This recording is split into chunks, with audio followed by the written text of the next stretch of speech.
hot outside. As you get settled, if you could please confirm your name is correctly displayed on the participant icon, that would be helpful. We just want to ensure that we capture all participants' names correctly. And as a reminder, for transparency purposes, this meeting is in webinar format, and all comments made either verbally or typed into the chat are considered public record.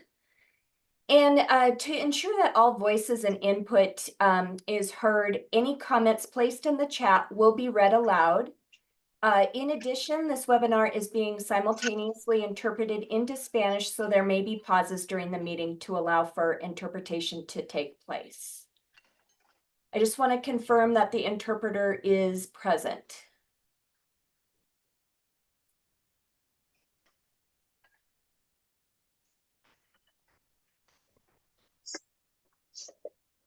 Carol, I don't see. Yeah, I was just about to say, I don't see any of the interpreters. Okay, because I did get a response that they were going to attend. One of them, Fabio did. Okay.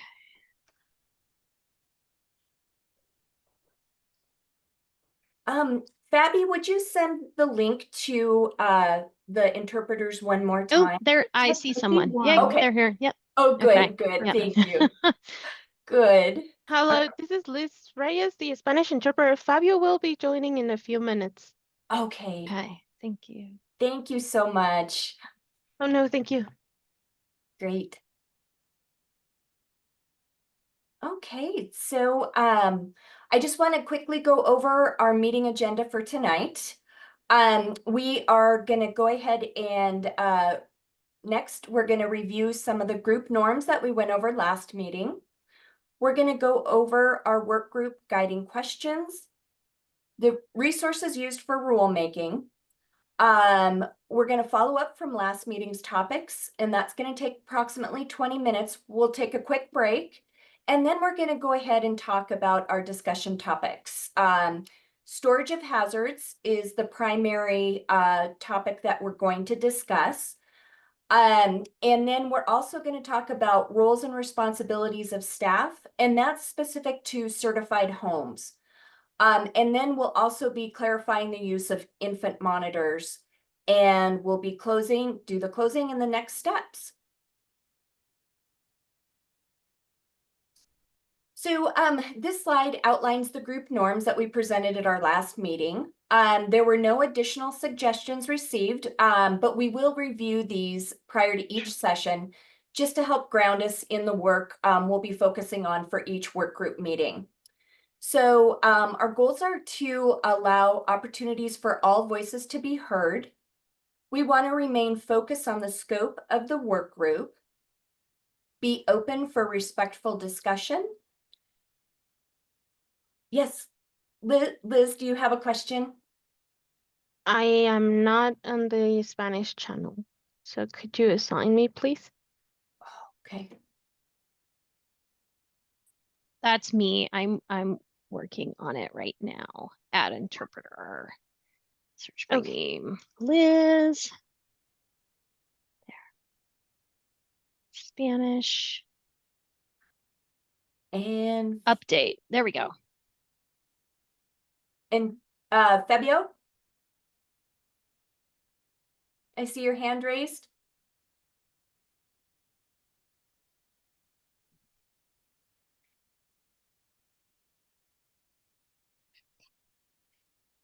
Maybe not.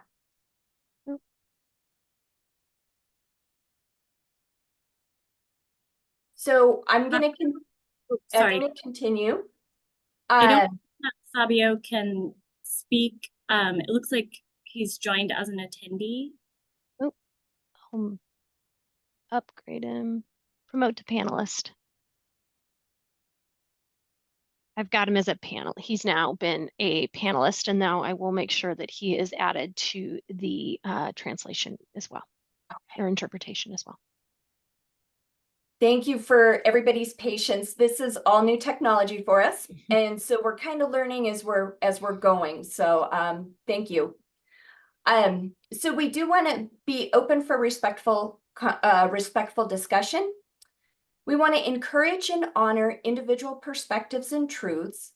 All experiences are valuable and contribute to our shared understanding in this work. Please use the raise the hand function or chat for comments. Practice active listening. Listen to understand and give time to reflect before responding. And then seek commonality. We may disagree, which is okay, but we're all here for the same purpose. We want to make sure that this rule set is. There should be some dressing for this, but being Got it. Okay.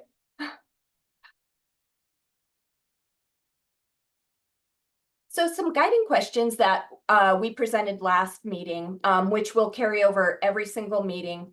When reviewing the work group discussion topics, some guiding questions and thoughts to consider is, how would this requirement look in a family childcare environment? What resources may be needed to implement the requirement?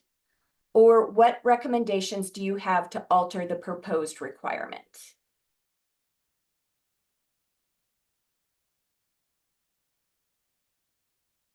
So last meeting, we did discuss a little bit about the resources used for rulemaking. And so I just kind of wanted to go over that, touch on it briefly, so that everybody has a shared understanding of the different technical assistance and resources and rules that we used when we are developing the rules.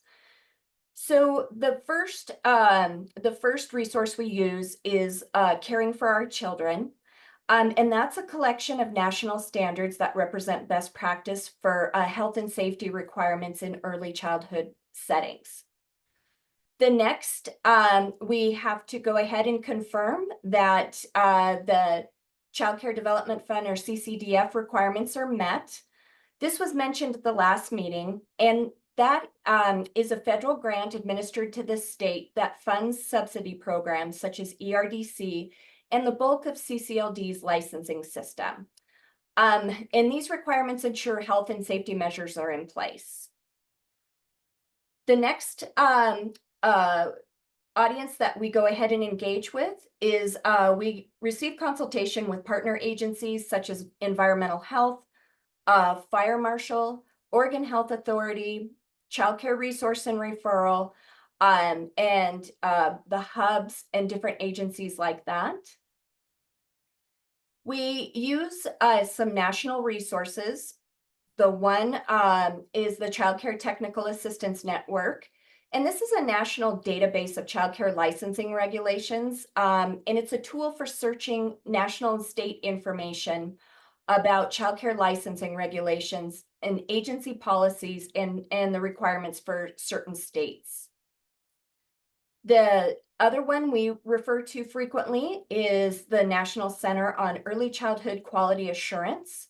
And this is a resource that has information on state and national resources. It also focuses on quality rating and improvement systems and research that promotes continuous quality improvement. In addition to those two national resources, we often refer to the American Academy of Pediatrics, as well as the CPSC or Consumer Protection Safety Commission.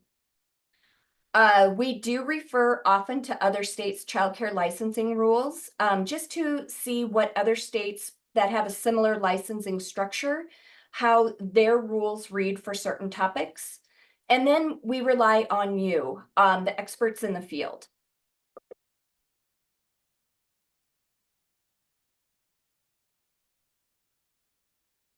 Yes, Annalise. I'm sorry, you're muted.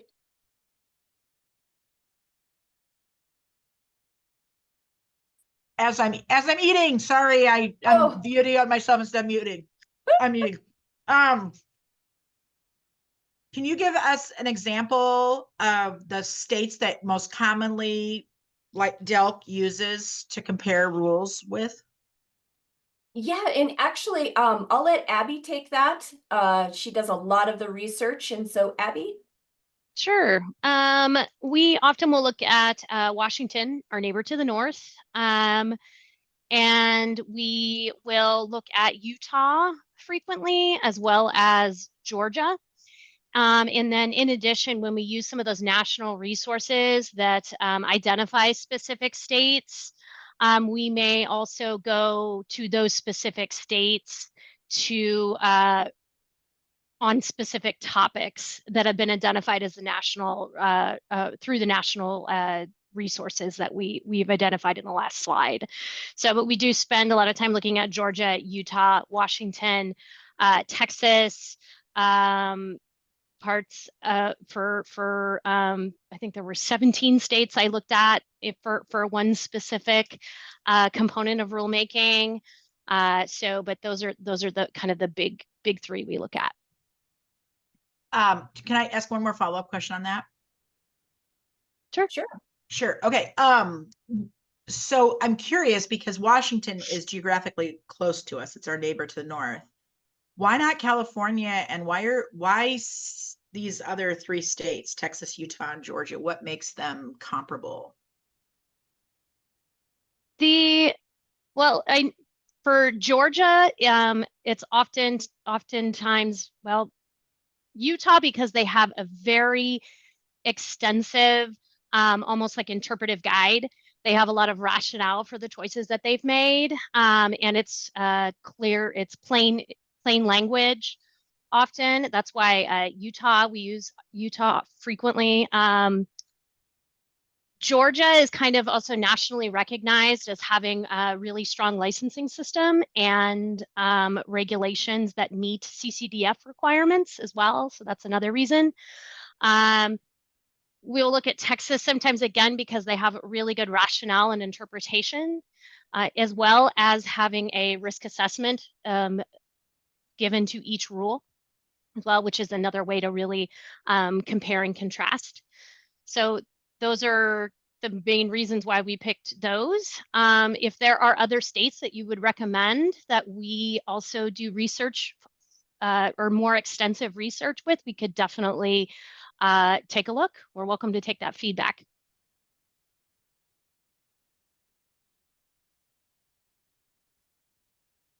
Okay. Well, moving into the content of our meeting. So we do want to take the first part of the meeting to go over the feedback and follow up from our last meeting. So we're going to go ahead and review the group size requirements for certified home, documentation and record keeping, and notifications. So what we heard from you at the last meeting is that separation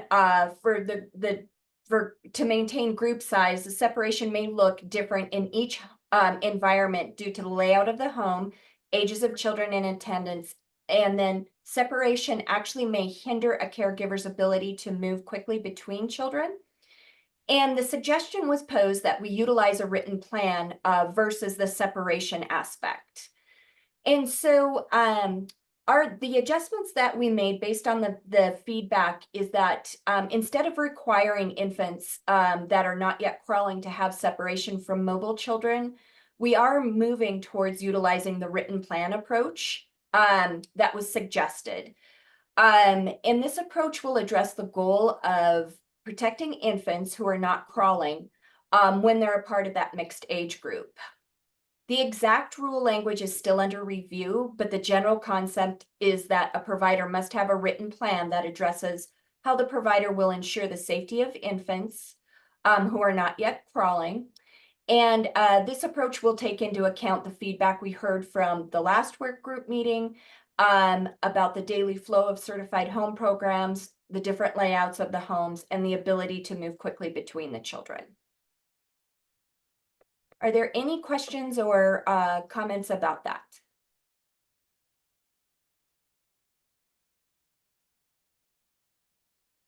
Kinda. Yeah, I'm sorry I'm late. I just joined in and I just got the tail end of that. Is there somewhere that we are going to be able to see that in writing, or because I didn't quite get everything that was being said? Yes, yeah. So all the draft language will be available during the public comment period. So everybody can go ahead and review the rules at that time and be able to provide input then. And that will be in November, I think. Is it November, Abby? The draft rules will be available for public comment in as early as September. September. Changes will be continuing to be made from September until the end of the public comment period, which will be in November. But the plan is to have the full drafts and the notice of the rulemaking out in the beginning of September. Okay, thank you so much. I appreciate that. Okay.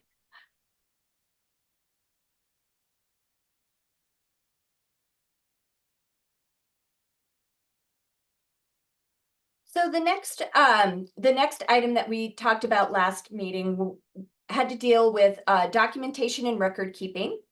And so what we heard is that not documenting application of non-medical items. And there was feedback that the term non-medical needed more clarification. And that it was confusing. So we did want to keep the requirements simple to eliminate the confusion on what may be viewed as non-medical and what may not be. So we are proposing listing the items of sunscreen and diaper cream versus using the term non-medical. And so we are proposing to move forward with that. The other had to do with 12-month authorization for non-medical items such as sunscreen, as well as chronic medical conditions like the use of an asthma inhaler. And the suggestion was that authorization should last the length of enrollment. This is still under review with the rulemaking team since this is considered best practice and is a standard requirement for other states. And that is referring to the 12-month authorization versus the authorization for the length of enrollment.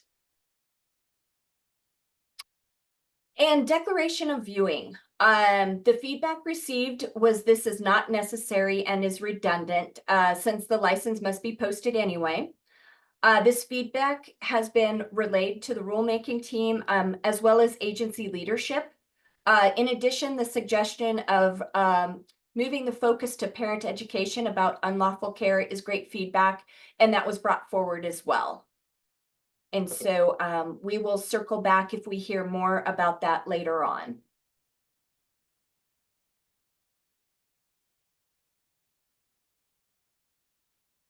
So the other items with the documentation and record keeping had to deal with the enrollment not requiring doctor or dentist information. As stated in the last meeting, the requirement for dentist name will be removed from the requirement.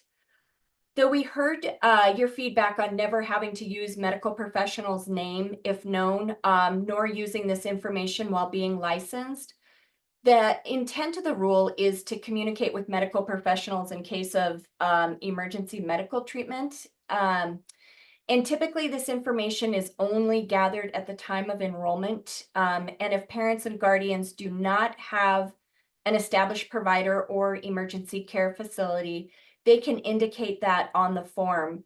Then once they establish one, they can add it at a later date. The next item we reviewed, yes, Annalise? Hey, something I thought of since the last meeting, and this actually came up with a new family that I've enrolled recently. The parent told me that she feels, and this is what the parent told me last week, is that they do not have health insurance and they do not qualify for health insurance. Okay. And they cannot afford health insurance. Okay. And I explained to her that, well, you can go on OHP, your children at least could go on OHP because children always qualify. And they've chosen not to do that because they don't want to be on public assistance, don't want to use public assistance. And so she said that if I'm trying, that if that she feels that what's on that form, that because they just choose to use urgent care or emergency care the majority of the time. They don't want to have to do the other things, whatever, blah, blah, blah, blah, blah, is not respecting her culture or respecting her family. And it's shaming her family for making their own choices. So take it as you will. I'm not saying that I necessarily agree with it. I was a little taken aback when the parent told me that, but just maybe something to think about. And I know a lot of parents, the majority of my parents just write on there, no, or whatever, right? Yeah. Because they're Yeah. not willing to share that information. They don't want it shared for a variety of reasons. So there's just that, right? Okay. I mean, ultimately, look, if something happens to that child, I'm not calling the doctor Right. or the dentist. And I'm Mhm. taking, if the child needs medical attention, I'm either calling an ambulance or I'm calling the parent to pick up quickly, or, you know, I mean, or I'm taking them to the emergency room if I can't get an ambulance quick enough. So I don't know that that's necessarily necessary on the form. And I think that that parent is sort of right, that parents, that's not something, you know, that, I mean, and I get that you're saying that they can choose to not write, you know, they can choose to write, I'm not willing to disclose or whatever, but I don't know that, I mean, I think that might be something that just is in, you know, parentheses optional or something, maybe Okay. to be respectful of families, because that's not really about childcare providers. That's really about families. And I get it that some people, for various reasons, don't want to put anything in there. Right. And Abby, I don't know if you want to offer any other information in terms of what you discovered when you did your research. Yes, we actually went through and looked at many states for this, and I will say that the vast majority of states do require the name of a medical provider or medical professional. And I did want to also note that we did slightly modify the language, and Carol did use it in her presentation. I believe when we first presented this, it said like if applicable, and it now says if known. So it really is on a parent to just, you know, they could probably just opt out and say, we don't know. So that was one change we made to maybe help support what Annalise has stated, and we heard from the group last week as well. But it is a pretty common requirement for licensing regulations across the country. And I did want to read in the chat, and then I know Anna also has her hand up, that if we're looking through an equity lens, not everyone has access to primary care, which is very true, Heidi. And Anna?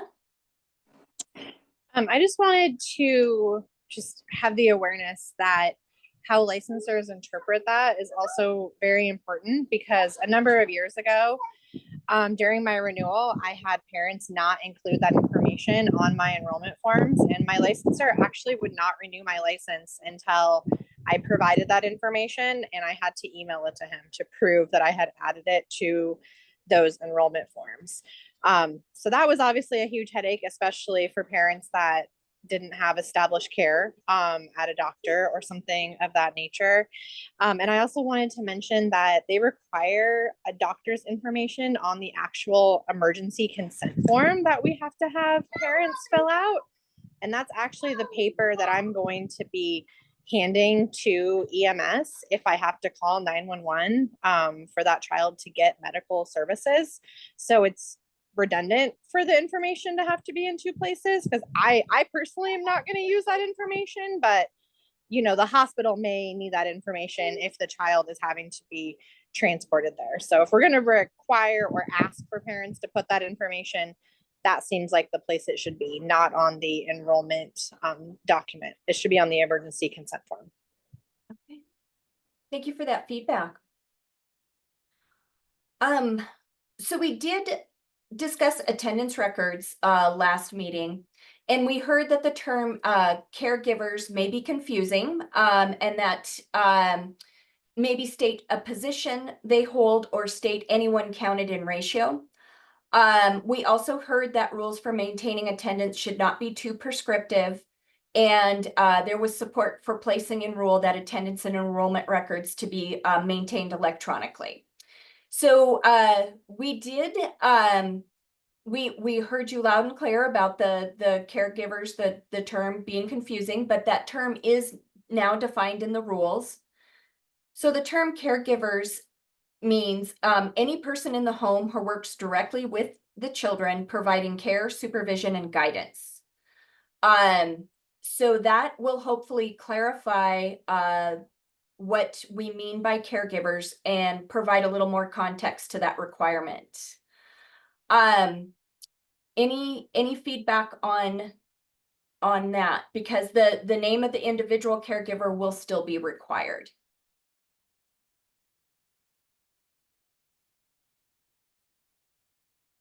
Okay.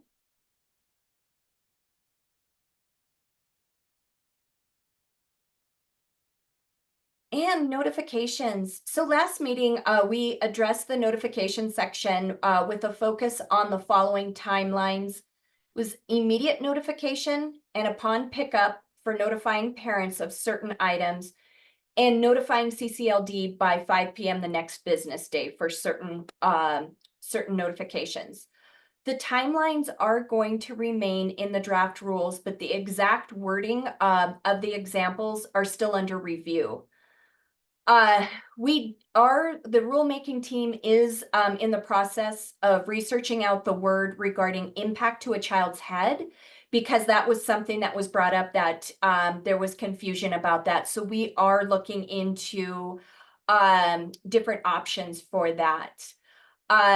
We want to make sure that it clarifies that we're not speaking about a minor tap on the head, rather something a little more significant that potentially could be hazardous later on or a health issue later on, to alert parents regarding that.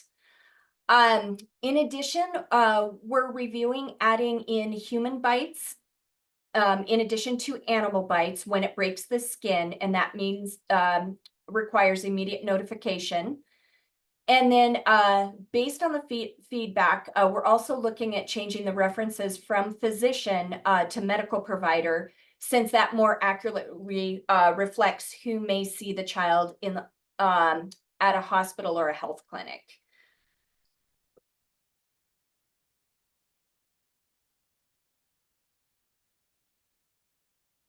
So We're very early today. I know. I think it's the heat. Everybody's really tired. And Carol, I could just let you when we get close to 7 That would be if you want, perfect. and then we can take a break Yeah. then. Yeah, Okay. thank you. Okay, we're going to start diving into the discussion topics. So in the email that I sent out with the discussion topics that we were going to go over this meeting, I did outline, kind of put it in context in terms of what we are thinking about, and we're truly looking to you guys as the experts in family childcare environments to help provide us with some guidance on how this could potentially look. During the listening sessions, as well as the comments received through the online feedback form, there was really strong support to review how hazards are stored in a family childcare home. The feedback that we received stated the requirements of storing items under child safety lock was difficult to maintain, and oftentimes there was confusion on what needed to be stored under child safety lock and what items don't. Based on that feedback, we want to spend some time in this meeting right now exploring options with how some hazards could be potentially stored. The goal being to create some flexibility with how items are stored while still protecting the health and safety of children.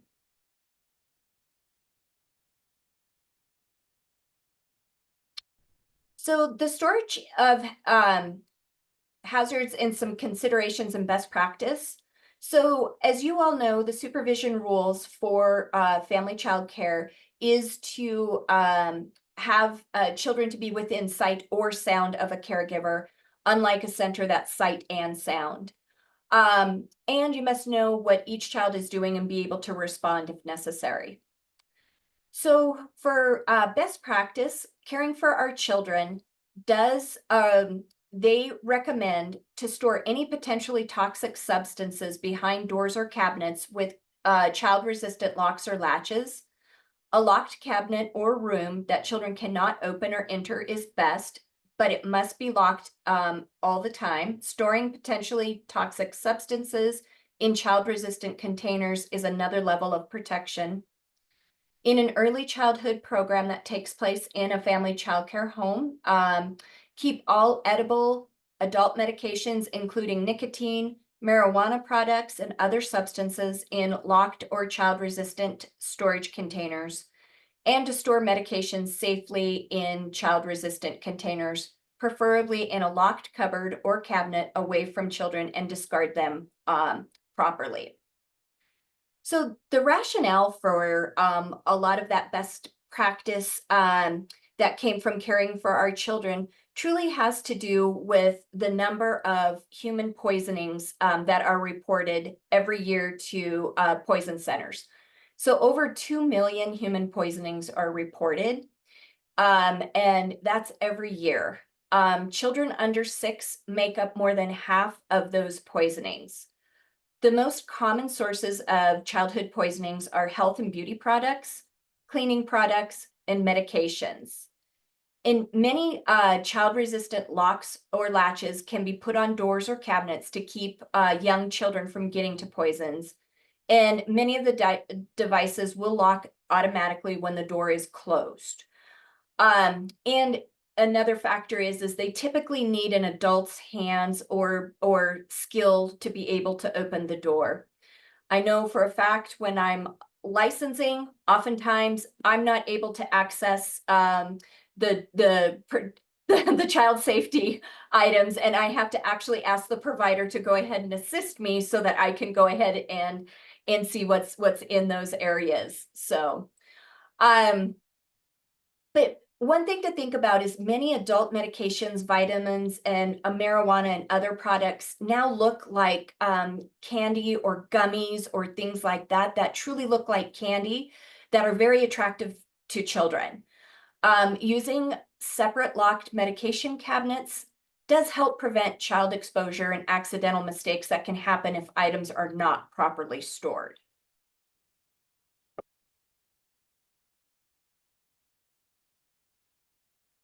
So we did go ahead and research out some other states. And so I just kind of wanted to frame this up a little bit for you as we're moving forward. So as Abby pointed out earlier, Utah is one of the states that we do go ahead and look to. And the rule language for Utah references maintaining items inaccessible, and they define that term. In addition to storing items under child safety lock, Utah adds the following into the definition of inaccessible. So they put a height limit, which is located at least 36 inches above the floor, or if in a bathroom, at least 36 inches above any surface from where a child can stand or climb. So they're pretty prescriptive with that. In Virginia, they have that medications must be kept in a locked place using a locking device. Most other items must be inaccessible to children, and they define inaccessible as not capable of being entered, reached, or used. And then Georgia has the poisons, medicines, cleaning agents, razors, aerosol cans, and any other potential hazardous materials shall be stored out of reach of children or in locked cabinets. However, they do not define what out of reach is for in a definition. And then Washington does go ahead and references maintaining items inaccessible to children, and they define that term as a method to prevent a child from reaching, entering, using, or getting to items, areas, or materials of any early learning program. So one important thing, and I see there's several hands up, but one important thing to go ahead and note too is all of the above listed states do require extra safety precautions for bodies of water, firearms, ammunition, and storage of power or motorized tools. Okay, and you see, Tina? Yeah, I just had a question. I know that when I was being certified, I had some cleaning products in my garage in a cabinet that I can't even reach. And I was required to put a lock on them. And I'm like, that is kind of redundant. One, the children never go out in my garage. And two, I can't even reach it. There's no way a child could reach this. So that's kind of what we're addressing right now, of maybe what some options could look like. And we can use your example as kind of a filter for some suggestions. Right. Thank you. Yeah, yeah. And Annalise. Yeah, I have just a couple of comments. So Utah, I think it's curious that they would say that only in a bathroom, it has to be at least 36 inches above any surface where a child could stand or climb. I mean, one could argue that located at least 36 inches above the floor or 36 inches above any surface where a child could stand or climb. So I think Utah made me miss the boat on that, because I'm thinking particularly in a kitchen. Might be, hey, yeah, might be the area that, one of those other areas, or but pretty much any room, right?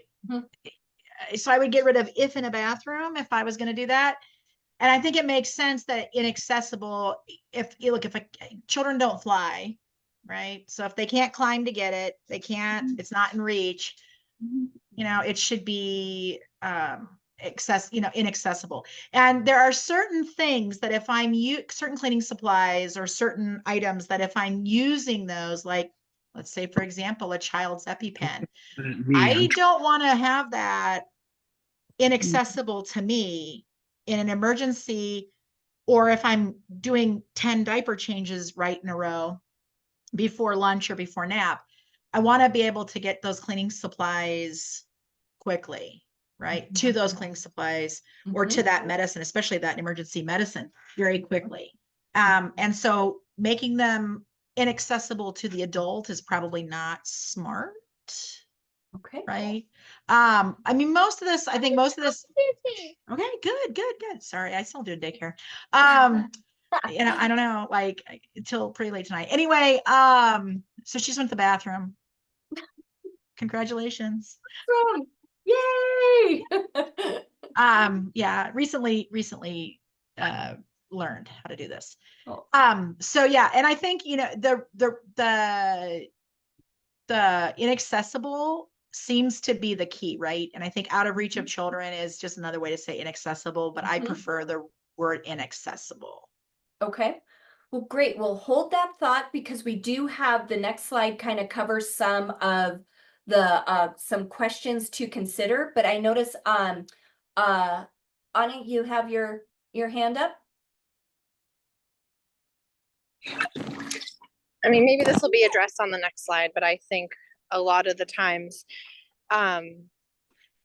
this rule is not enforced consistently, because my licensor has always allowed us to store our bleach water or other things that we're using frequently out of reach of children, like hanging up on a wall or something. But then there's other programs where the licensor is requiring them to have things like that actually locked up or put away. So maybe that'll be addressed on the next slide, but I think it's the inconsistency of how the rules are used that's really the problem.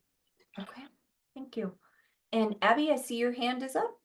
Yes, there's just a couple comments in the chat. Floor has a recommendation for the translation for Spanish, and I will take that back to the group. And then also Danny says that I agree that only in a bathroom is hilarious. It's kind of interesting that they call out again the bathroom. And I will address, Annalise, there will be specific rules on emergency medication storage that will allow for it to be readily accessible to adults and not children. We've allowed that through exceptions in the past, and we will just put it in rule that that's how emergency medication can be stored. So I did want to just address that piece on medication. So, okay, that's it. Okay. So the storage of hazards, so some questions to consider. So what suggestions do you have to keep hazards inaccessible to children? If out of reach, what does that look like to you?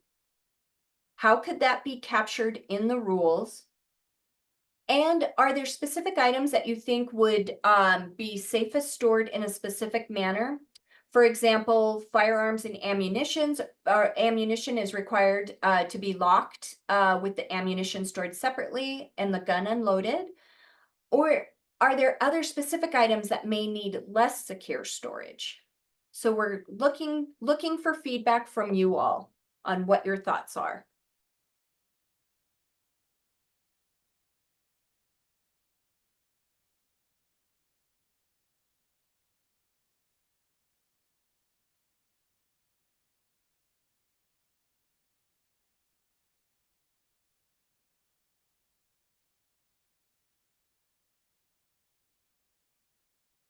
Yes, Anna. Well, so for items that need less secure storage, and I don't know if this falls into it, are we talking about like bleach water and diaper cream and sunscreen? Does that fall into this category? Yes. Yes. Okay, so Uh-huh. those are definitely items that need less secure storage because they're things you're using constantly. If I'm changing 10 diapers in a row, you know, I'm going to be using that bleach water and that diaper cream numerous times in a very short period of time. So if I'm expected to keep that locked up and somebody walks in when I'm in the middle of going between kids, and that's going to be a violation, that's not really a common sense situation or rule. So in my program, my licensor has allowed us to just keep things out of reach of children. We have like a thing that hangs on the wall that we store diapers on. So they've always allowed us to leave bleach water and diaper cream on that, not requiring it to be locked up at all because it's very much out of reach of children, well over that 36-inch height limit. And same with sunscreen and bleach water that we use in the regular classroom, as long as things are up high away from where children are going to get them. They've never asked me to keep those locked up. Anna, can you explain a little bit more in terms of out of reach, what that looks like in your environment? You mentioned the 36 inches, but I'm wondering if you could provide a little more guidance on that.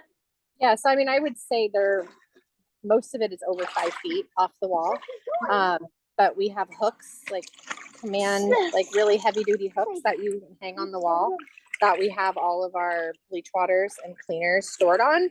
So they're well over 5 feet. But the teachers can easily reach up and grab them and then put them back when they're done, you know, cleaning, or even in between spraying things, you can easily put it right back up on the hook so that it's always inaccessible to the kids, but it's very accessible to us. And it's not having to be manually unlocked out of a container. So we have that for our cleaners. We also have, like I said, diaper cream. They sell lots of different kinds of them, but it's like a diaper storage thing that's up on the wall. Has multiple shelves on it. So the diaper cream, again, is, you know, a good 4 to 5 feet off of the ground. The kids are not going to be able to get to it, but it's very accessible to the teachers. They can very easily grab what they need while they're changing diapers on the changing table located next to it. And then same, we usually keep sunscreen on top of our cubbies, which again are roughly 5 feet tall. So again, not easy for the kids to have access to those things. We keep hand sanitizer in like a similar manner as well, where the teachers can reach it and we can give it to the kids very easily, but the kids aren't going to be able to access it themselves. Okay. And then do you make sure you know, step stools, things like that are not near that area to prevent children from climbing up, or what? Do you do extra safety precautions or anything like that at all? I mean, we don't have step stools in our classroom anyway. I mean, I guess a child could try to take a chair over there to try to climb up on it, but even then with the height of child-sized chairs, they have to be a pretty old or pretty tall child to be able to get over 5 feet up in the air. And then again, I feel like that's more of a supervision thing. If I am, you know, not supervising the child, of course, I'm not going to notice that they've dragged a chair over here and they're trying to get something. But in all my years of operation, I've never once had a child even care that those are up there or have any interest in trying to get to them. Okay, thank you. And Abby, I see you have your hand up. Yep, so there's a couple comments in the chat. Claudia says, I agree with Anna. Kelly says, I don't think specific or specifying each thing is necessary, that a broad statement is better because each program is different. And Danny says, I'm going to have difficulty getting on a 5-foot shelf. And I know that feeling, Danny. I'm not tall myself. So, all right, and that I think is it for the chat. Okay, and Floor. I will agree with what Anna was saying. Okay. And what they were mentioning in the chat. I think having a list will be just crazy because we cannot put everything that will be hazardous or that we will have at home that we'll be considering.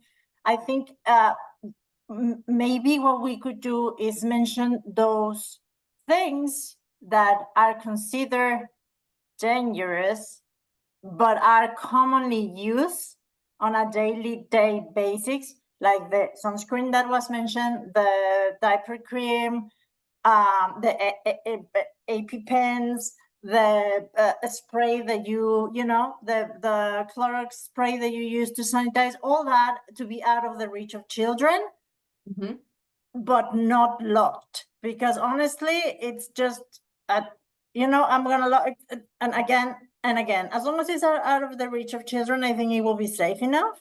Because I do have tall cabinets too, and they have never, and I have to lock them anyway, but there was no way the kids will reach that area. And then be specific on those more dangerous things like the guns, like all these medicines, you know, adult medicines that can cause the you know, the marijuana candies that we have. I think those do need to be very specific about having them in a box, locked in a tall cabinet, and in a locked cabinet. I will be all for it, but it doesn't have to be that specific. Okay. What are your, so would like your kitchen area, I guess my question is does the specific room play any role in terms of how you would store items? So would you store items differently in the kitchen than in the bathroom, or would it just be the same? It will be different, and it also will depend on the layout of the environment, because a lot of the providers have tables and things inside their kitchen, right? Like, for example, for me, my kitchen was closed, and even though the children will not have access to the kitchen, I will have to lock those cabinets. Same in the bathroom. So I think it will depend on the use that the providers have of their own space, right? Because some of them use their kitchens to feed the kids, and obviously the bathroom. So that will have something to do with it. Okay. Thank you, Flor. And Annalise. I was just going to say something similar along those lines, that if a room is inaccessible to children, you shouldn't need 2 layers of protection, except for things like medicines and guns, right? That sort of stuff, weapons in general.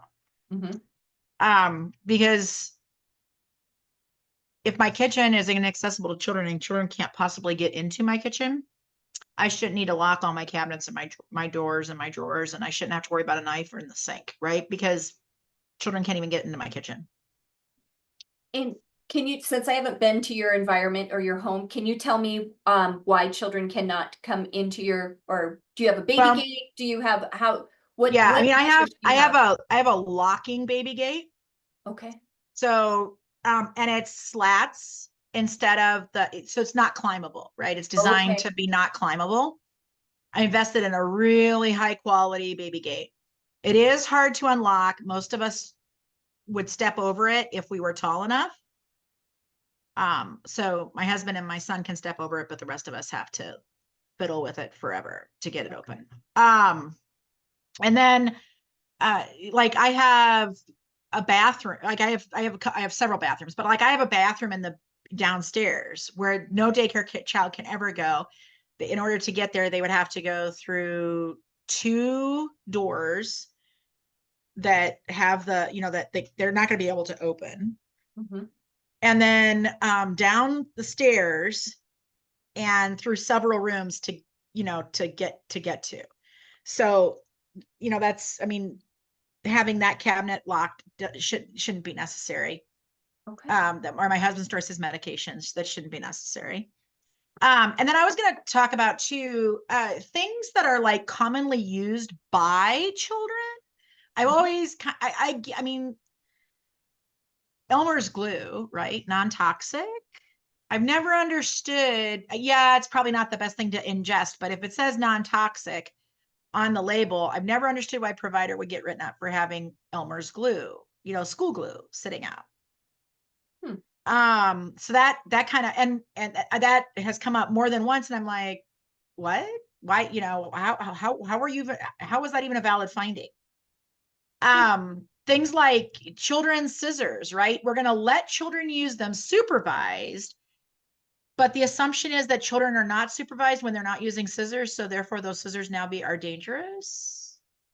Doesn't seem to make sense to me. So, things that the children are going to be using with supervision, obviously, I don't know that those need to be I don't know that that's not the same as, like having a knife out in an open area or having a lighter sitting on a table or something like that, right? So I think there are degrees of hazards. But if we're going to allow children, if we regularly allow children to use the items, then I don't see that they're really that hazardous. Okay. Right? So how could that be captured in the rules? Would you say like children's activity items do not need to be stored under child safety lock, or how would that look? I mean, I guess if I had to come up with something on the fly, just rough draft, child care providers, caregivers, whatever you want to call them, whatever we're going to call them in the new book, shall take precautions to ensure that items commonly used in the child care by adults and children or by children shall be, or children shall be monitored around those items or something like that. And that those items are stored where adults can supervise their use by children. Okay. I don't know. That's rough because that was on the spot. No, that's fine, Annalise. I was just making sure that I understood kind of the concept of what you were getting at and suggesting. So it was just more clarification on my part to make sure that I understood. Thank you. The keys would be providers are monitoring children's use of those items and that providers are taking precautions. Okay. And that's going to look different in every program, right? Like, I mean, if you have all 4-year-old children, that's very different for scissors and glue and paste and paint and those kinds of things. And Play-Doh and marbles and small parts and that, because even small parts could be hazardous to some children. That's going to look different if you have all 4-year-olds and school age kids, preschool and school age kids, than if you have children that are 2 and 3 years of age. Yeah. Or under 2. Yep. Yes. Thank you. Anna.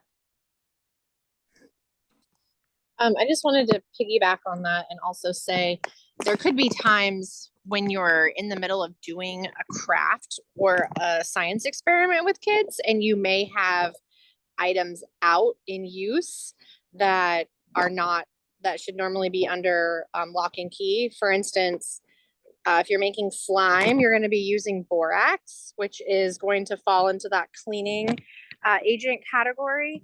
And I have definitely heard of people who, are in the middle of doing stuff like that, and things get left sitting out, and then they get the knock on the door, and then they get written up for having materials not locked up that are supposed to be kept away from children. So I think there definitely needs to be some language about how things can be out if they are actively in use by the provider under supervision for some of those situations. And I also don't know if we're revisiting some of the rules about what providers are allowed to have in their bathrooms that children use, because I know that comes into play for a lot of people when licensors want to tell them they're not allowed to even have a shaving razor or shampoo or certain things in their shower that they're using every day, where just because daycare kids are using that bathroom every day after they shower, they have to then take everything out and lock it up under the sink. And how that seems obviously unlikely that a child is going to poison themselves from shampoo, and obviously very inconvenient for the provider to have to do that, or how likely are you going to forget to do that every single day? So I think that's a really good rule that should be looked at and reevaluated, are ways that maybe we could say, like, how many things that people are showering with are actually hazards to children or are a real risk to them. Okay. Thank you. And Danny. Hi, yeah, thank you. I just want to, I don't know, raise some caution around some balance, because I agree that we need to have things that are broad enough that providers have the flexibility to do what they need to do when they're providing services for children in their home. And I think that having rules that are open to interpretation and somewhat vague is how we get into situations where licensors are applying policies variably across the state, and that's not fair either. Like, I've never heard of a provider being told they can't have their razor in their shower, but I'm so sure that that happens somewhere. And so wanting to find a balance between making sure that licensors can implement this in an appropriate way, as well as not prohibiting what providers are able to do in their own home, and keeping children safe. Like, all of those things have to be held. That's great feedback, Danny. Thank you. Are there any other comments in the chat, Abby?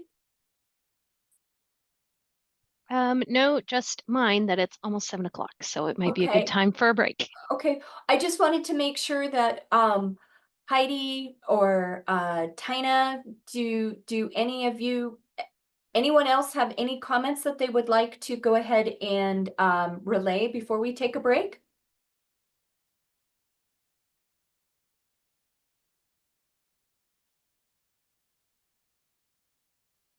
Okay.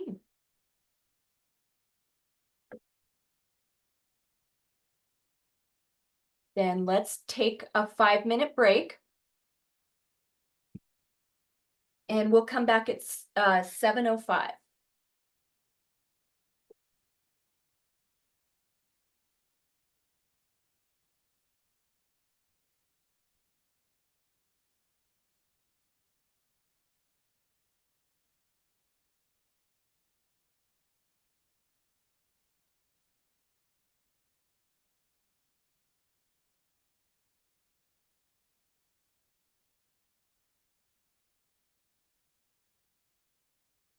So we can pick up, Abby or Jenny, I don't know if either of you have any follow-up questions about the storage of hazards that you would like to ask?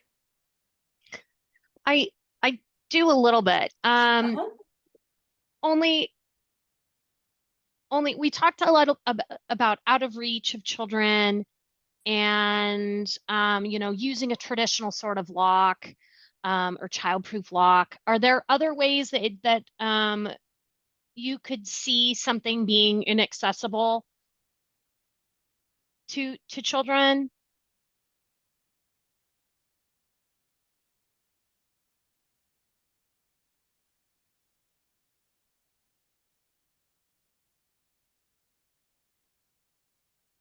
Or other mechanisms you may use at your home now?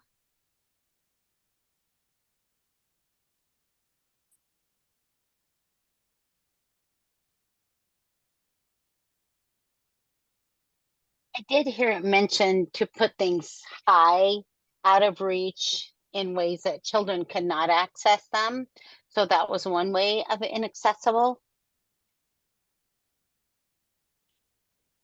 And Danny says that I think the big thing with family childcare is really either in a room children do not have access to or high up. So a room not used for childcare, and then or something being high up. Okay.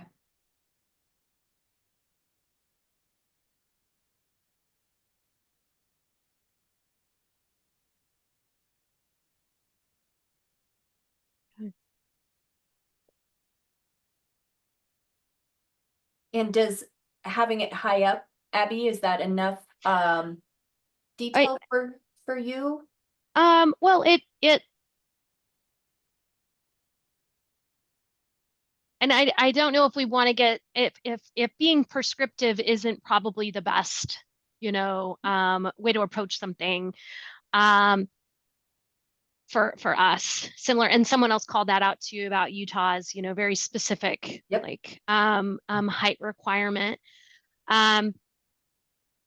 So it's a place to go. It sounds like, and correct me or group if I'm wrong, but it sounds like out of reach of children in one way or another is definitely one way that items can be inaccessible to children.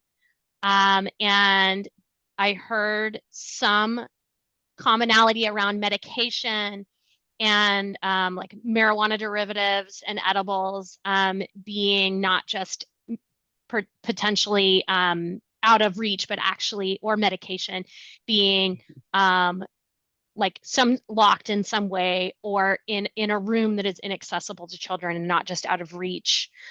So there did seem to be some differentiation between specific hazards or poisons. And I was just wondering also if there was anything else that folks would, and then we did hear about items that are used more frequently, such as like sanitizing, whatever you're using for sanitizing, whatever you're using to disinfect, the diaper changing areas or other areas where you need to disinfect. And then also that kind of that lingering question about like personal products such as shampoos, a razor in a bathroom, and just us are taking those items into consideration, and really what is hazardous to a child and what is the risk to a child if that item was just in the shower.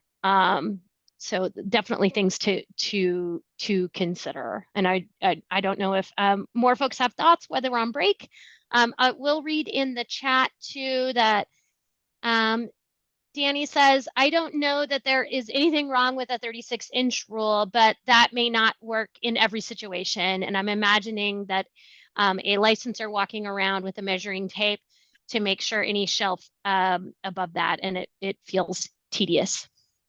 That might feel tedious. Okay. Mm-hmm. And Floor, I see you have your hand up.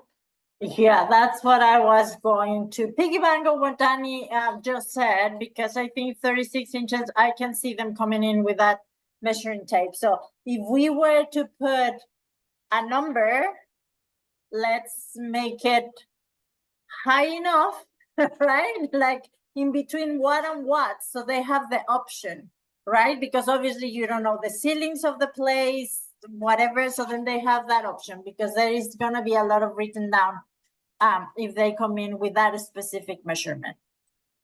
Mm-hmm. And Abby. Yeah, there's more in the chat. Annalise says stored high and out of sight where children can't see it. And she gives an example of I keep my TV remote on a strip of Velcro on the back of my TV, kept out or to keep it out of kids' hands. So it's high and the kids can't even see it unless they stand under the TV, which they can't because the TV is because she has the TV or a table under the TV. So I think the concept there is also like not visible to children. So I guess maybe it's not enticing to them. So stored out of height is most readily. Supervision is key. So again, that piece about how supervision is also important in this discussion as well. Heidi says, but isn't all of it tedious? If folks know the number rule, then you can just follow it. You could say 36 inches or over. Again, reflecting back to that height piece. Annalise says barriers like room barriers, shelving, and those dividers sold by Lakeshore Discount School. And Annalise, is that just like saying like that furniture and things like this could be used to make things inaccessible to children? Yeah, I mean, for example, in my own childcare program, right, I have a sink and a little countertop with some shelving above it. Right now, all I have up is there is cups, but I don't want kids in there. So we can use and I keep the one door locked because so there's 4 doors there, right? And the 2 that are in the middle under the sink, directly under the sink, I keep bleach and stuff under there because I can child safety lock that, and then I'm good to go. So cleaning supplies and whatnot, I can keep under there. But I have 2 other doors and drawers that I don't have anything on now. I don't really keep anything in there, but if I was going to keep something in there, simply putting up some shelves or something around that area so the kids can't come close enough to even come into contact with the drawers or the doors themselves to even access what's behind them. I mean, that seems like something that's pretty common sense, right? Because again, we're going back to if a child can't enter the room or a child can't get into the space to even open the drawer or the door or whatever that something is stored in, if it's impossible to get into that space to access that drawer or door or whatever it is, then that seems like that should be sufficient. And if you're supervising children, which is again a requirement, and they're in sight or sound with extra layers of protection, then I think it's mostly about common sense. And I understand you can't write rules to common sense, but. Right. Are there any other comments, Abby? Not that I can see. Okay. I will, however, if we're moving on, encourage folks though, if you have additional thoughts on this after going home, please reach out, email Carol or Fabi or myself. This is definitely a topic that we are really looking for feedback and guidance on how not only you run your, and operate your childcare, but also recognizing that this is your home as well. So, and providing that flexibility, but also providing options, but also to get to that commonality and consistency in practice as well from our team. So that's what we're looking for. And of course, to keep children safe. So please, if you have additional, Danny's got her hand up, but if you have additional thoughts on this, you run across some state language that you really like, please send it our way. Yes. And Danny. Yeah, I actually just have a question because it's on here, specific to the firearms and ammunition. Is the work group, the rulemaking folks, are they having conversations about changing that, or is this just a question you are posing? We are not looking at changing firearm rules. No, that's an example of something that is stored specifically because of the level of hazard. Yep. Thank you. Yeah. Okay, I am gonna move us forward.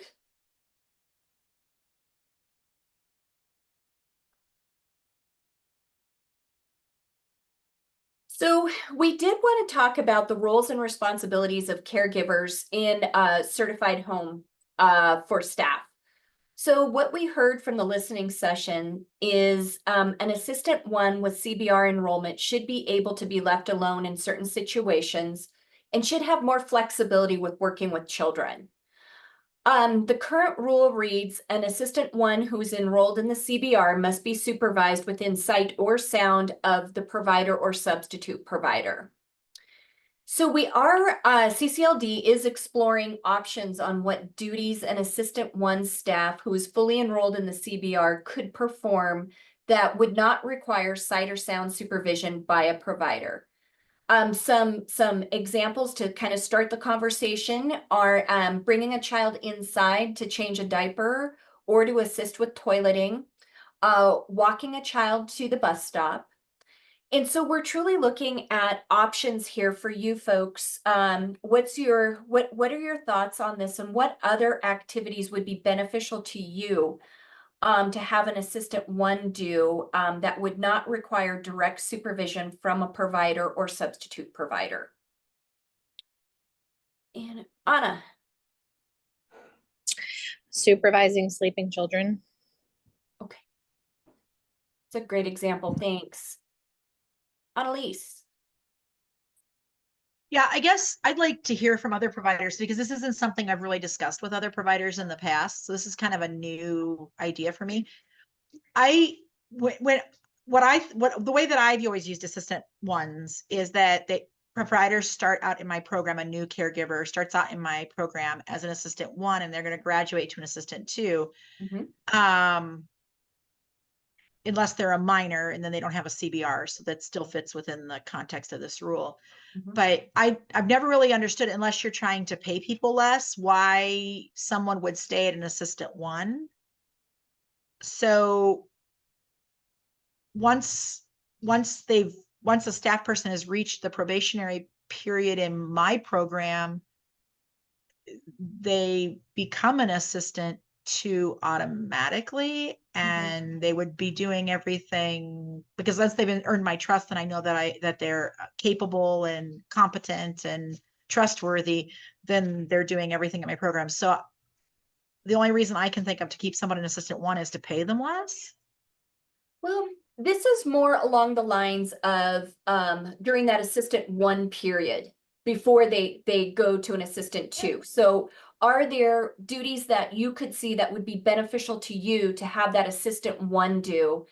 You know, that during the listening sessions, we did hear from quite a few people saying, you know, I've got somebody that's an assistant one. I would love to have them be able to come inside to change a diaper when the rest of the kids are outside. And so we're kind of looking for options like that or examples like that that would help support you during the time of the assistant one until they qualify for an assistant two. And Denise? Yeah, my thing is that it would be an assistant one would be the adult and then a one child doing like the diapering or walking to the bus stop. So if you look at registered family, you're able to have a substitute come in and the provider can actually leave and go to a doctor's appointment or something like that. So I don't see why this would be an issue when you're just talking about one child that they would be diapering or walking to a bus stop. I think that that's totally would be acceptable. Okay. So you think not a group, but a single child? Yeah. Is kind of, okay, great. And Anna? I just wanted to give an example based on what Annalise had said. So I was in the same position. I had never really had assistant ones working in my program for long periods of time until earlier this year. I hired a high school student who was 18, but given the fact that they were in school, their hours of work were very limited. So it took over 2 months of him working in my program before he had met that 60-hour qualification to be able to be an assistant too. So it was very challenging for us to have him working there for so long under such a limited capacity. That's a great example, Anna. So with that example in mind, are there duties, other things that you could think of that possibly that individual could have helped with that would have supported your program a little bit better? Yeah, if he could have taken a small group of children outside because he worked in the afternoons, if there were, maybe 4 children who were ready to go outside, and he could have taken them outside and been allowed to supervise them on the playground while we were still getting the rest of the children ready for an assistant two to come out with them. That would have been extremely helpful. I think the supervising sleeping kids, like I mentioned, would have been the most useful because he used to come in during nap time when almost everyone would be asleep. So he would basically have to sit in a room by himself with no children if he wasn't allowed to be left in the nap room where everybody was sleeping. So it was hard to find ways to utilize him during that time frame. And I would say high school seniors are kind of the perfect example of people that are going to fall into this category. Thank you. And Abby? There's just one comment in the chat that says the toilet, and from Heidi, the toilet diaper walking in while we are outside supervising sleeping children is huge. I use an assistant one like Annalise, but the outside toilet thing is annoying during periods when we are outside. And Jenny says that it's the example of the high schooler is on that limited schedule is a good example. Yeah. Yes. And Annalise. Okay, so I'm just going to play devil's advocate here. To me, this rule has never really made sense because if you are enrolled in the CBR, by definition, you're able to be left alone with children unsupervised. So, and I think that it's a bit disingenuous to have this rule in place because what this says is, what this really implies is that when you're hiring a new provider in your program, you might be hiring someone who isn't capable and competent. And even though they have a CBR, you can't trust them to be alone around children. I mean, I personally, I've always been a proponent that this rule just needs to be eliminated because if I'm hiring someone and they have a CBR, one, I wouldn't hire someone who wasn't, who I didn't feel was capable. And number two, by definition, they're allowed to be left alone with children because they have they're enrolled in the CBR. And then 3, if they demonstrate something where they're not capable and it's not a mistake, but they demonstrate that they're not capable, I'm not going to keep them on as staff. So for me, this rule is just kind of unnecessary. It just micromanages childcare programs and it assumes that I'm not capable of hiring competent people. Okay. Tina. Yeah, I have to agree with Annalise. We all didn't have to be supervised when we started our program. So why would we have to have somebody come in and have to be supervised when we hire them? We're not going to hire somebody that isn't qualified, that doesn't have the certifications. I could see if you're having somebody come in and they're taking the classes, if we're hiring somebody that's already certified, there's no point in them having to be supervised. It's ridiculous. Well, as one thing I do want to point out is as a certified home provider, there are certain qualifications that you have to meet in order to be a certified home provider. So that's one consideration and thought to kind of keep in mind. Yeah, but they're gonna have background checks. They're gonna have to take the classes, the safe sleep and all Mhm. the classes that we had to take. Mhm. To me, that's saying that they know what they're doing. They've passed the classes. They've taken the tests. Obviously, they're competent enough to do that. Why would they not be competent enough to watch a child? Okay. So, thank you. Rose? I agree. I feel like this needs to be taken out just because of the simple fact that, like Annalise said, if someone's already enrolled in the CBRC, they've already passed their background check with the state, they've already been fingerprinted, they've already been licensed, or not licensed, but fingerprinted, and they're going to continue to keep doing education as they keep moving forward. So why are we redundantly saying, okay, then you cannot do this X, Y, and Z, but you're already in the background check? And Abby, I don't know if you want to go ahead and speak to that a little bit. I mean, we're taking in good feedback. I'm listening to Okay. the feedback right now. Okay. I think we take that back to the group because this is Yep. something that we will need to consider. Yep. And I do want to just while I'm on here, there is some. Anna says this is why 60 hours working in the facility needs to be eliminated. If you have a CBR and you have taken your safety set, they should be allowed to do what's needed, especially when many have already worked in other childcare programs for years. And Annalise agrees. Mm-hmm. Mm-hmm. Mm-hmm. That's Can good. I add though that sometimes during this first time, because they have 45 and 90 days to complete all of their safety set.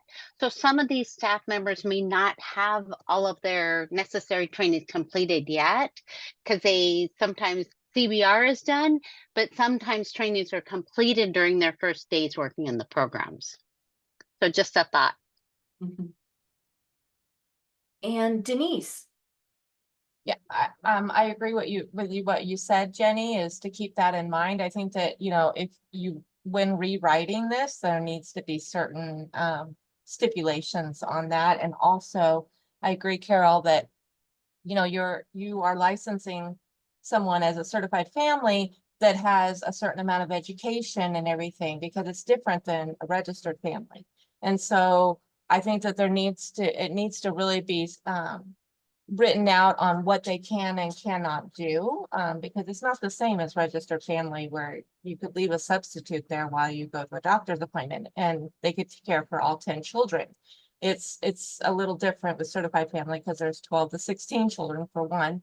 But I think that if you are there as a provider, supervising and making sure that things are being done correctly, then I think that some of those things like walking a child to the school bus or bringing them inside to change a diaper would be something that they could do without having that same education or requirements as a certified family provider has to be licensed. Okay, great. And Annalise? Yeah, I just want to raise or articulate very specifically in a very focused way, piggybacking off of, I think it was Abby that said, CFs, you have to have a year of experience or you have to be a certain registry level. That is true for the person who holds the license. But the person who holds the license is not comparable to an assistant 1 or an assistant 2 necessarily. I can hire an assistant 1 and I can have them within 2 weeks meet the hours that I think it's within 2 weeks. If they're working full time, right, they'll be 80 hours in those first 2 weeks. Have completed all their safety sets, because that's part of my orientation. So they sit down, and if they haven't already pre-completed them, they're going to complete them at that time. I think we need to recognize that, yes, to be a CF license holder, you have to be a certain age. It's a higher age than the RF. It's higher than you have to be if you're going to work in the CF program. You have to have additional training with the infants and toddlers if you're going to have that certain number of infants and toddlers. But again, that's not required for the staff that I hire. So I think that we need to make a distinction here. And while I agree with what Abby said about the CF license holder, yes, they have those higher requirements to meet, but not an assistant 1 or an assistant 2. They don't have to be a certain step. They don't, I mean, they can be fresh out of high school. They don't even have to be a high school graduate, technically, for me to hire that person as a assistant one or an assistant two. And if they've already worked in another family childcare program or in a center, I can hire them and really hire them as an assistant too. And they just have to do that first couple weeks to get to where they can, you know, be that qualified assistant too. So I think the rule is really trying to address safety, but what it ends up doing is really hamstringing childcare providers for HR and program management and what we're trying to do in our programs. And I think it's well intentioned, but I think that there are better ways, less restrictive ways, to get where the state is trying to go on this, which is the safety of the children, to ensure proper supervision. I just think this rule, like I said, I've never really agreed with this rule because I think you're trying to mandate human resources role and program management role in the program to a certified family licensee instead of addressing a safety concern that must have been there at some point. Okay, great feedback. Thank you, Annalise. Abby? Yes, there are a couple things in the chat from Heidi. It says, to Jenny's point, then that should be the yardstick, and that is in reference to completion of the safety set. And I will also add just that several of those trainings that are required are CCDF, are related directly to CCDF as well. So that's why they're in there and are required before any staff member can have unsupervised access to children. So the comment about the yardstick and completion of those required trainings is very relevant. Yes, Heidi, Anna says, that's why I said when safety set has to be complete, maybe the rule states remain within sight or sound until safety classes are done. I've hired many teachers from other programs and making them act like an inexperienced teacher is an insult to them. And Jenny said, I really like the thought about safety set completion, and Annalise agrees with Anna and Heidi. So if I could, I know that there's another hand up too, but I just want to make sure that we've captured this thought to take back to the group, which is essentially, at least for anyone who is enrolled in the CBR, so 18 and older, that the kind of the idea of them being able to be do things unsupervised should be more tightly tied to completion of required trainings versus a set number of hours that they work in the home. And then also taking into account the experience they bring from potentially working in other childcare environments.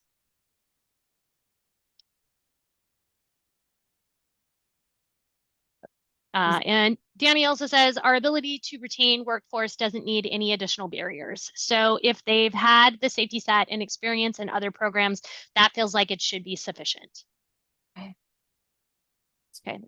I'll lower my hand here. Okay, and Anna. I just wanted to make the comparison of, a K through 12 education system. If a new teacher is hired to work in a new district and they have obviously been qualified to fill that position, nobody is going to be looking over their shoulder or holding their hand for a certain amount of hours to trust that they are sufficiently qualified to be alone in a classroom with 30 children. So I don't know why we're being held to those types of standards. Like she said, if a teacher has proven they have sufficient work experience, they have the training, they have the qualifications, there's no reason they can't come in on day one and hit the ground running. Okay, thank you, Anna. Floor?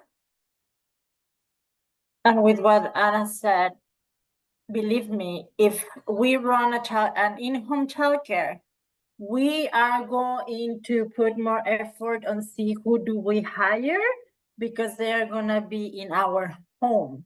So besides the CBR and the safety training, we want somebody that we know that we can trust, not only with the kids, but also with with our own house, you know. So that is another thing to consider. We're not going to be hiring the first people that we see coming in. We're going to, you know, take the time to be sure that we have the right person working for us. Thank you, Flor. So if there are no other comments, I'm gonna move us forward. You guys provided us a lot of great feedback. Thank you so much. So we're still with the roles and responsibility of caregivers for certified home staff. So what we heard during the listening sessions was the number of hours that a substitute provider or assistant to can provide care prior to needing annual training needs to be increased. So the current rule reads that a substitute provider and volunteers who provide care in the home for less than 20 hours in a calendar year are not required to participate in the 15 clock hours of training. So 20 hours is a we recognize 20 hours is an extremely short time period. You can go ahead and get 20 hours in less than a week. So to have somebody have to go ahead and take the 20 hours, we do recognize that. We heard that from the listening sessions, and we recognize that that needs to be adjusted. So the proposal that we want to float around to you guys is to increase the amount of hours from 20 to 240 hours before ongoing training is needed. So currently this will align with child care center training requirements for substitute teachers and substitute aid staff. So truly we were thinking that that the two could align, and it made a little more sense. So I'd be interested in hearing what your thoughts are on that. Is it too much time? Is it too many hours? Not enough hours? What are your thoughts on this?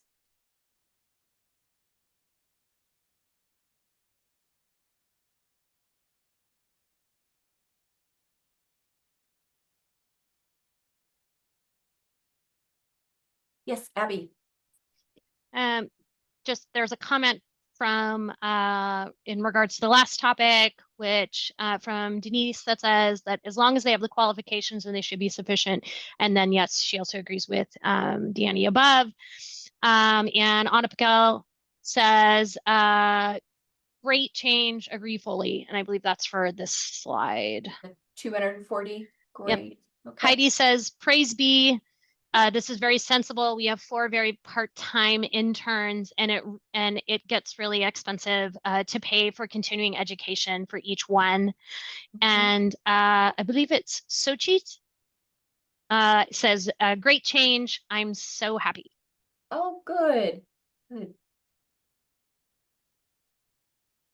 So am I hearing, are there any adjustments, any thoughts? You guys like this proposal? Yes, Annalise. I mean, I like this proposal, but correct me if I'm wrong. Isn't there a rule that says that if you're going to substitute for the provider, that you have to meet the same qualifications for the person on the license for the provider? So this isn't addressing if I'm going to have somebody substitute for me as the license holder, right? As the CF, actual CF provider. This is about if I'm going to have staff, right? This is for substitute providers and volunteers. So somebody coming in and subbing for you. Yes, a substitute provider. Okay. Well, personally, I would not let somebody do, I would have my daughter do it, right? She's my assistant too. She's been in my program for years, right? Mm-hmm. But I think, doesn't that conflict with another rule doesn't that conflict with another rule? What other rule are you thinking? I'll look it up. Hold on a second. Give me a minute. Isn't the one that they need to have certain amount of hours working in your program to be led as a substitute provider? So this is specifically about ongoing training. So can I just clarify, since we're circling around this, this isn't like they still need the same qualifications in order to be a sub, but Correct. then they don't need the annual upkeep. So Correct. they need that to be listed as your sub. So that's a one and done, and they don't need the hours everyone else needs to keep that up every year. And correct. And Uh, if you have an assistant too who works full time for you, they are still required to take annual training. They may substitute for you as well. So to Annalise's point, we may need to do some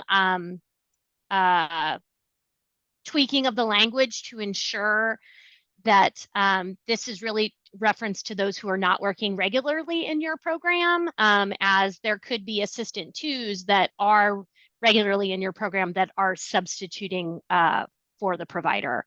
The requirement for someone to substitute for the provider is still 60 hours. Mm-hmm. So having to have worked in the program for 60 hours.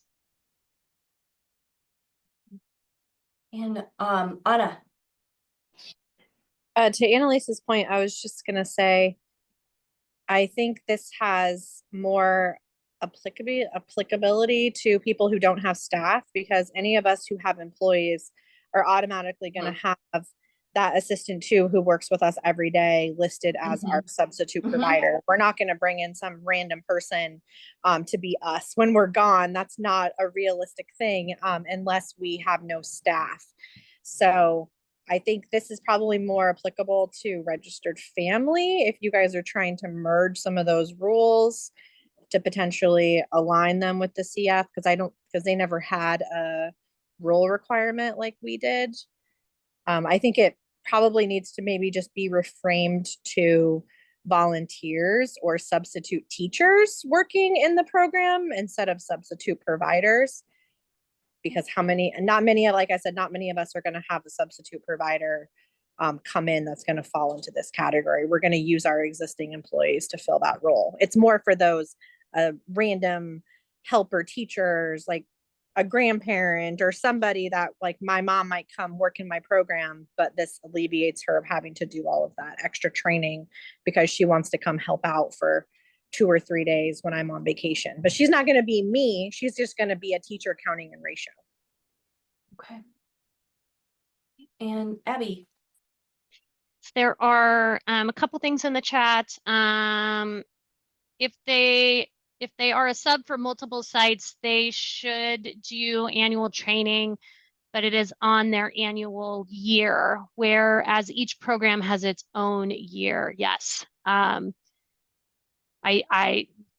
guessing, yes, you're talking about the licensing period and how a licensing period may be different at different facility or different homes, different facilities. And if you have a substitute that is going to all of those different homes, then they're going to be on different schedules cycles for required training. Yes, that is something that we are currently looking at as well, addressing in rule. It was addressed in certified center rule because we see that quite frequently in certified center as well. And then Danny says, except for programs where there is only one provider and one assistant one. And I think that's in reference to having a substitute provider coming in. So yes. Great. And Annalise. Okay, I found the rule. Okay. All right, a caregiver substituting for the provider. So this is under 414-350-0100. And I think we just need to make sure that the rules don't conflict in the way that they're written, because we wouldn't want people to, I don't want a provider to read one section about the substitute and the ongoing training and then not the rest of it. So they do have to maintain, so no matter how many hours that they're doing in the program a year, they do have to maintain current certification in first aid and infant and CPR, infant and child CPR. They have to have their food handler certification if they're going to prepare or serve food. So that's, and the odds are that you're going to be preparing or serving food in a family childcare, even if you're working for maybe only an hour or two for a day, part of a day. And so I think that's that's kind of the piece, right? Okay. And then, oh, they That's need good. child, yeah, and they would have taken all the safety set and would have done all Right. of that stuff Mhm. initially. So, yeah, I mean, for me, I think it's, I don't think the rule itself, I think, is really good. I just think that there's a possibility that there might be some conflict because they wouldn't need to do the 15 hours of training, but they would still need to do some hours of training. Gee, that's a really good point, Annalise. So I do think that, yeah, the way that we have the proposed changes, there could be some potential confusion there. So we'll definitely take that advice back to the rulemaking group and kind of work on clarifying that language up a bit. And Abby. Yes, Danny's asking, will these be together in the rule book? And if you're asking Danny about the structure of the rule book and the format, the answer is yes. Like all of the ongoing training requirements will all be in one section, and who needs to complete those ongoing training requirements will be in one section. And separately will be what folks commonly refer to as kind of the safety set, like all of that initial training and orientation will all be in one section. So we're really trying hard to, as Carol mentioned in the beginning, combine like with like. So really you only have to go to one section of the rules to find all of the ongoing annual training, or as in registered family, not just ongoing training since it's every other year.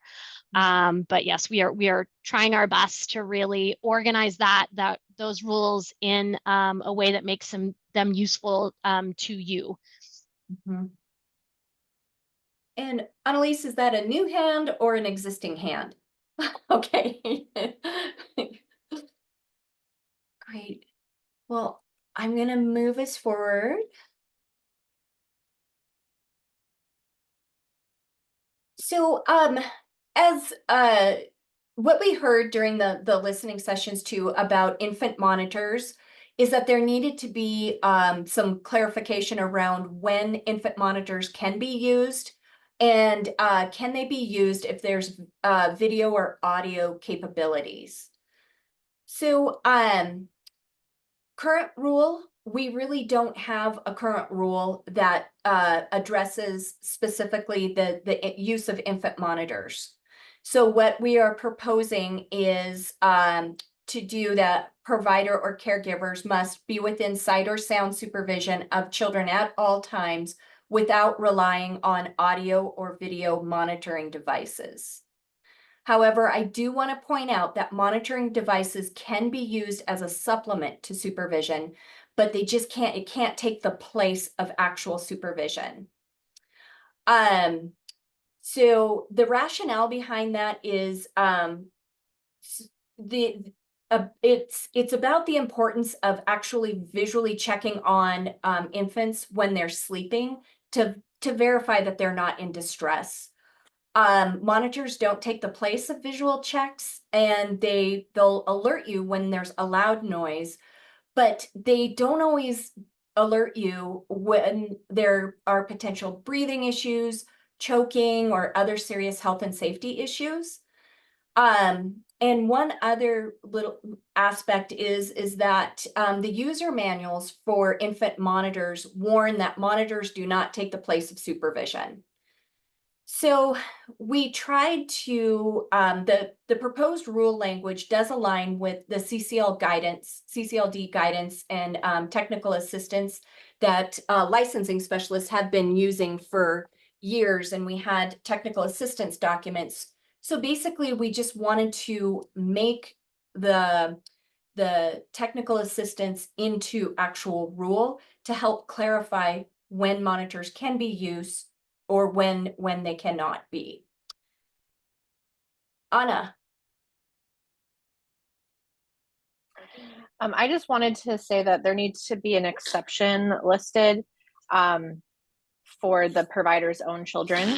So I think it needs to state that monitors can be used as long as it's for the provider's own child within the home. That's great feedback.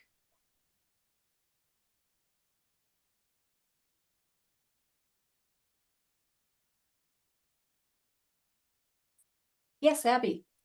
In the chat, Danny says, I think that if you're going to say audio doesn't work, then it really isn't or sound. Say, okay. Okay. So can, Danny, would you be willing to come off mute and I'm not sure I've am fully understanding your comment. Sure. So in your proposed, and this is used several times in supervision of children and supervision of staff, being within sight or sound, it's one or the other. And so that means that at certain points while an infant is sleeping, someone doesn't have eyes on them. That doesn't mean that they shouldn't be doing visual checks, right? But if you have a monitor, then you can hear them. And Okay. so if it isn't really either or, if you're wanting like a certain amount of eyes on, and I think providers are doing that. Of course, I don't think anyone's intentionally leaving the baby elsewhere, but I don't think it's fair to say like they can be in sight or sound, where if I'm bringing sound closer to me so that I can hear a baby more clearly while I'm out with a group of kids. Okay. Okay. And I can actually hear them better, potentially, but it's not really or sound. You want them in sight and sound.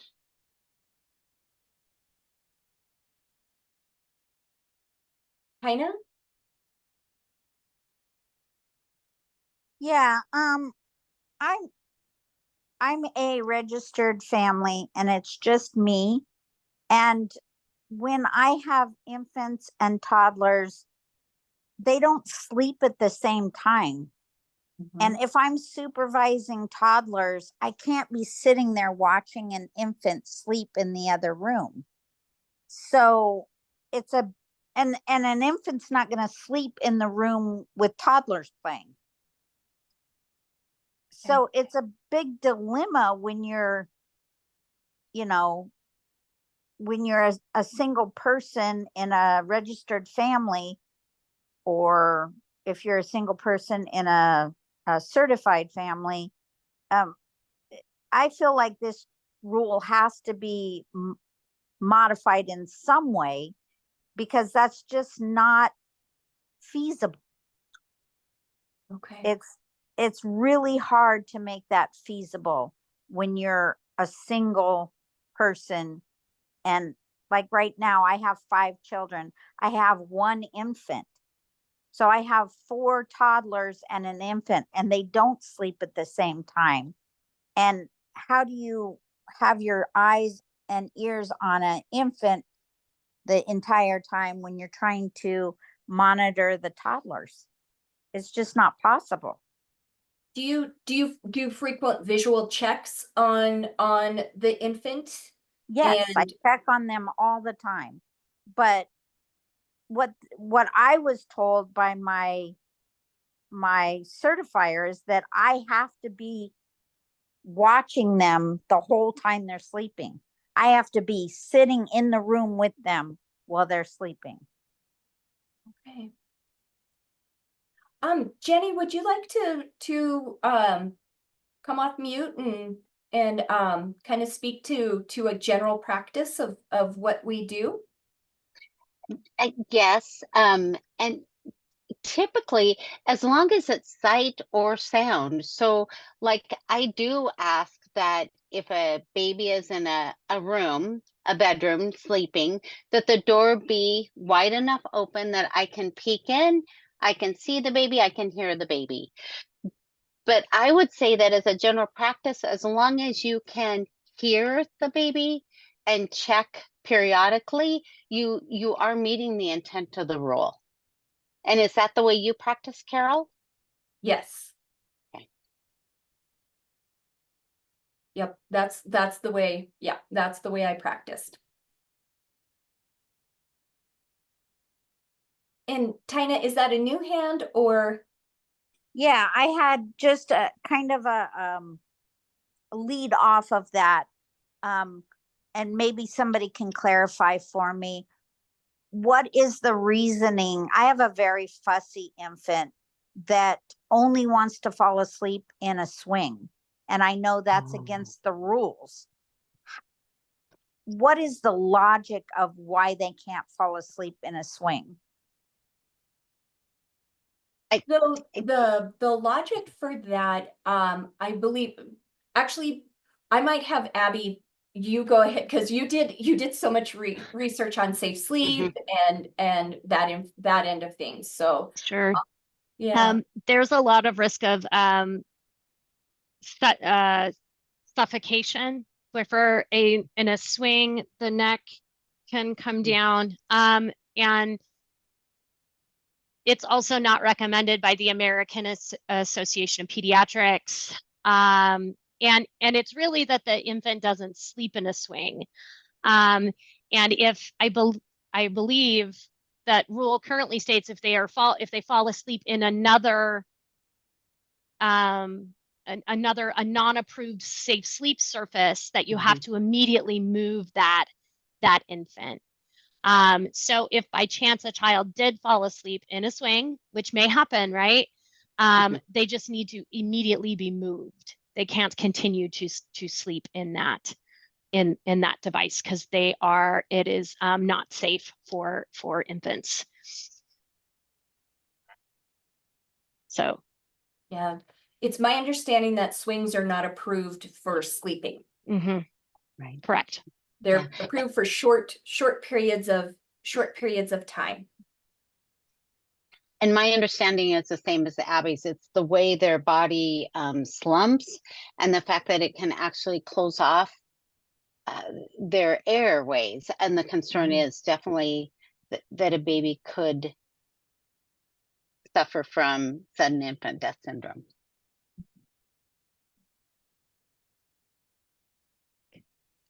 And Carol, I want to say it's 1 minute to 8. Yep. So I was just saying, good timing. Are there any other comments that came in on the chat? Just safe sleep. I think that's what she said. And that's it. So okay, great. So you guys gave us so much feedback. I really appreciate your time, especially when this week's been a little difficult with the weather and the heat and everything like that. So what we'll do is we're going to review your comments and suggestions that we received today. We're going to go ahead and develop some proposed language, incorporating your suggestions when possible. And then we'll present the language at our next work group meeting, which is on the 23rd from 6 to 8. And the agenda and topic discussion will be sent out prior to the meeting on July 23rd. Okay. Carol, there's 2 more comments I want to read just to make sure we get it out Yeah. there. One is that I'm sorry, but parents do not get their kids taken away if they sleep in car seats or swings. And then Danny says, in the spirit of these if the spirit of these rules is that infants are within sound and able to be looked on, I think that's good, but it's not what the proposed language suggests. So we'll go back and double check on that. Thank you. And then thank you again. That's it. Okay. Thank you all for your time and feedback on these topics.